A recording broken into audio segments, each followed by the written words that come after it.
Assalamualaikum warahmatullahi wabarakatuh. Nama saya Hendra Putra Tanjung dari kelas 12 IPS 3. Di sini saya akan menceritakan tentang sejarahnya Sutomo atau yang lebih akrab disapa Bung Tomo.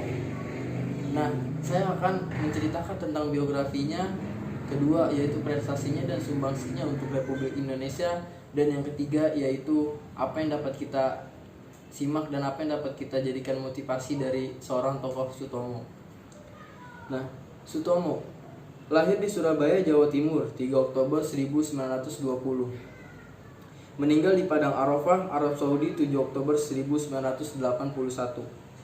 Pada umur 61 tahun, lebih dikenal dengan sapaan akrab oleh rakyat sebagai Bung Tomo, adalah pahlawan yang terkenal karena peranannya dalam membangkitkan semangat rakyat untuk melawan kembalinya penjajah Belanda melalui tentara Nica, yang berakhir dengan pertempuran 10 November 1945 yang hingga kini diperingati sebagai Hari Pahlawan. Sutomo dilahirkan di Kampung Blauran di pusat kota Surabaya. Ayahnya bernama Kartawan Cipto Wijojo, seorang kepala keluarga dari kelas menengah. Ia pernah bekerja sebagai pegawai pemerintahan, sebagai staf pribadi di sebuah perusahaan swasta, sebagai asisten di kantor pajak pemerintah, dan pegawai kecil di perusahaan ekspor-impor Belanda. Ia mengaku mempunyai pertalian darah dengan beberapa pendamping dekat Pangeran Diponegoro yang dikebumikan di Malang. Ibunya berdarah campuran Jawa Tengah, Sunda, dan Madura. Ia pernah bekerja sebagai polisi di kota Praja dan pernah pula menjadi anggota Sarekat Islam sebelum ia pindah ke Surabaya dan menjadi distributor lokal untuk perusahaan mesin jahit Singer. Sutomo dibesarkan di rumah yang sangat menghargai pendidikan. Ia berbicara dengan terus terang dan penuh semangat. Ia suka bekerja keras untuk memperbaiki keadaan. Pada usia 12 tahun, ketika ia terpaksa meninggalkan pendidikan di Mulo, Sutomo melakukan berbagai pekerjaan kecil-kecilan untuk mengatasi dampak depresi yang melanda dunia saat itu. Belakangan ia menyelesaikan pendidikan HBS-nya lewat korespondensi, tetapi tidak pernah resmi lulus. Sutomo kemudian bergabung dengan KBI atau Kepanduan Bangsa Indonesia. Belakangan Sutomo menegaskan bahwa filsafat kepanduan ditambah dengan kesadaran nasionalis yang diperolehnya dari kelompok ini dan dari kakeknya merupakan pengganti yang baik untuk pendidikan formalnya.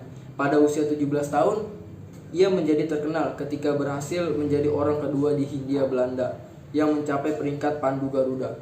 Sebelum pendudukan Jepang pada 1942, peringkat ini hanya dicapai oleh 3 orang Indonesia. Prestasinya untuk bangsa Indonesia dan sumbangsinya untuk bangsa Indonesia. Sutomo pernah menjadi seorang jurnalis yang sukses. Kemudian ia bergabung dengan sejumlah kelompok politik dan sosial. Ketika ia terpilih pada 1944 untuk menjadi anggota Gerakan Rakyat Baru yang disponsori oleh Jepang. Hampir tak seorang pun yang mengenal dia, namun semua ini mempersiapkan Sutomo untuk peranan yang sangat penting ketika pada Oktober dan November 1945. Ia menjadi salah satu pemimpin menggerakkan dan membangkitkan semangat rakyat Surabaya. Itulah prestasi Bung Tomo atau Sutomo. Yang pada waktu itu Surabaya diserang habis-habisan oleh pasukan Inggris yang mendarat untuk meluncurkan senjata tentara pendudukan Jepang dan membebaskan tawanan Eropa. Sutomo terutama sekali dikenang karena seru-seruan pembukaannya di dalam siaran-siaran radionya yang penuh dengan semangat kemerdekaan 45. Meskipun Indonesia kalah dalam pertempuran 10 November itu, rakyat Surabaya berhasil memukul mundur pasukan Inggris dan kejadian ini dicatat sebagai salah satu peristiwa terpenting dalam sejarah kemerdekaan Indonesia. Setelah pemerintah didesak oleh Gerakan Pemuda atau GP, Ansor, dan fraksi Partai Golkar atau FPG agar memberikan gelar pahlawan kepada Bung Tomo pada 9 November 2007. Akhirnya gelar pahlawan nasional diberikan ke Bung Tomo bertepatan pada peringatan Hari Pahlawan tanggal 10 November 2008. Dari cerita Bung Tomo banyak yang kita bisa menjadikan motivasi, banyak yang bisa kita tiru, yaitu semangatnya Bung Tomo untuk terus berjuang demi bangsa Indonesia dan semangatnya Bung Tomo untuk terus bekerja keras demi bangsa Indonesia. Sutomo merupakan pahlawan nasional yang kala itu benar-benar berjasa untuk kota Surabaya. Bung Tomo memberikan kita banyak motivasi. Yang paling utama yaitu semangatnya. Itulah motivasi atau itulah yang dapat kita petik dari semua ini. Saya Hendra Putra Tanjung, kurang lebihnya mohon maaf. Wassalamualaikum warahmatullahi wabarakatuh.